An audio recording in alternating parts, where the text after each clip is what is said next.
Assalamualaikum warahmatullahi wabarakatuh. Anak-anakku hebat, kelas 6.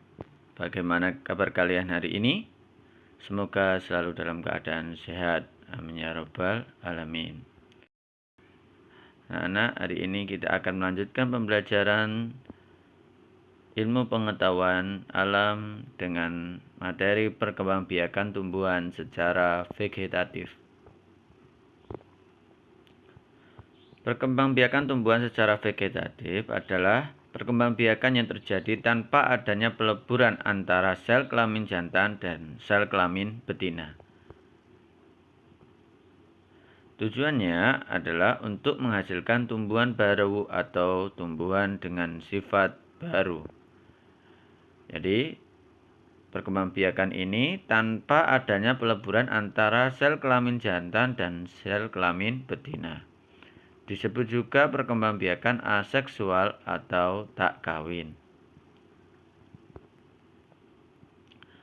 Perkembangbiakan vegetatif yang pertama adalah vegetatif alami. Dilakukan dengan menggunakan bagian dari tumbuhan itu sendiri. Yang kedua adalah vegetatif buatan. Vegetatif buatan dilakukan dengan bantuan manusia.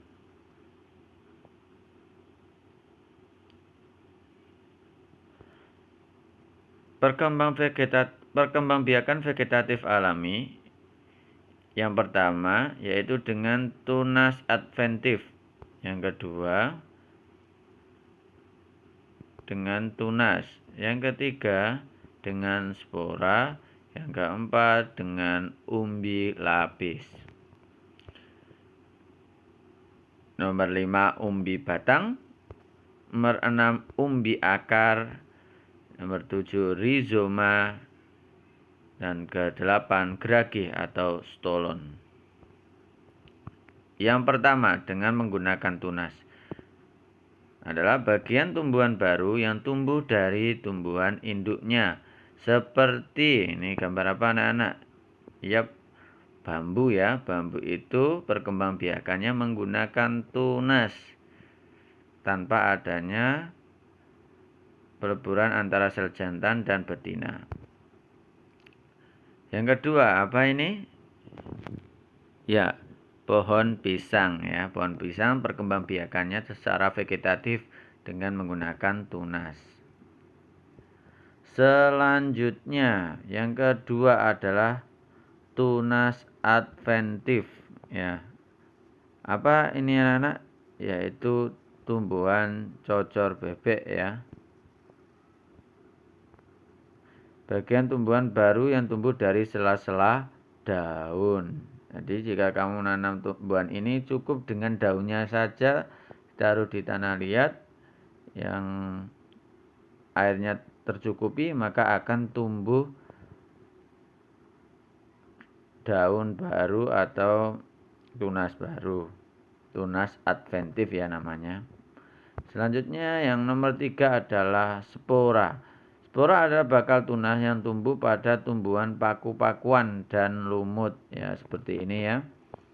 Spora ada di tumbuhan paku-pakuan dan lumut.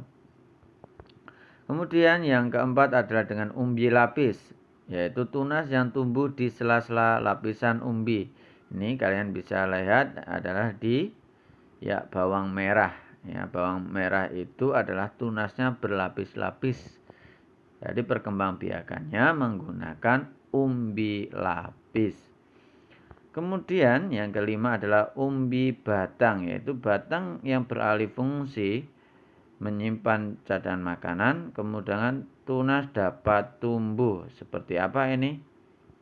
Iya, kalian sudah tahu sendiri ya. Yang keenam yaitu umbi akar ya. Kalau tadi umbi batangnya sudah, sekarang umbi akar, yaitu akar yang beralih fungsi menyimpan cadangan makanan. Tunas dapat tumbuh dari bekas batangnya. Contohnya, nah apa ini? Yaps, betul sekali, ini adalah wortel ya, dengan perkembangbiakan vegetatif menggunakan umbi akar. Selain itu ada ketela pohon ya, seperti ini. Selanjutnya yang ketujuh adalah rizoma, yaitu batang yang tumbuh merambat dalam tanah ya. Ya, ini bisa jahe itu ya, dan lain sebagainya.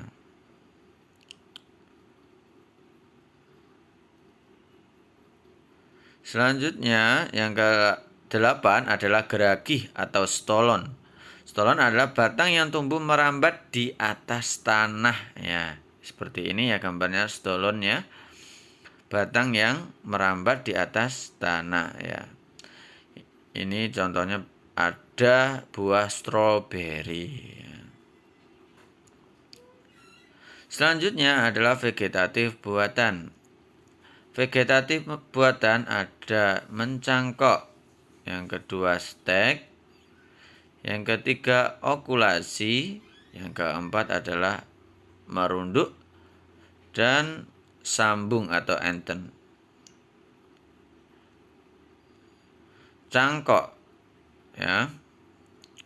Mencangkok. Cara mencangkok tanaman ini sudah kalian pelajari di kelas 4 ya.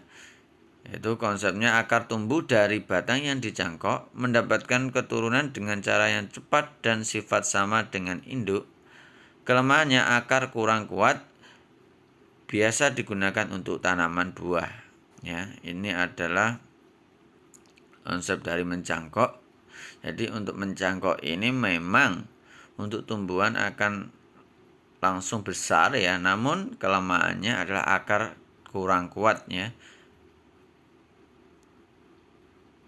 Selanjutnya ini ada contoh-contohnya, ada apel, buah mangga, rambutan, jeruk, dan lain sebagainya. Selanjutnya adalah stek. Konsepnya adalah akar tumbuh dari batang yang ditanam, pertumbuhan dan pembungaan lebih cepat. Kelemahannya tidak dapat dilakukan pada tanaman besar. Ini sering dilakukan pada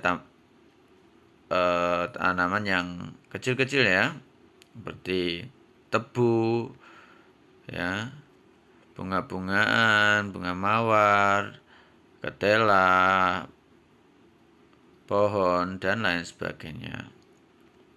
Selanjutnya sambung atau enten adalah konsepnya menyambung batang dengan jenis yang sama, perbaiki tanaman yang sudah tumbuh.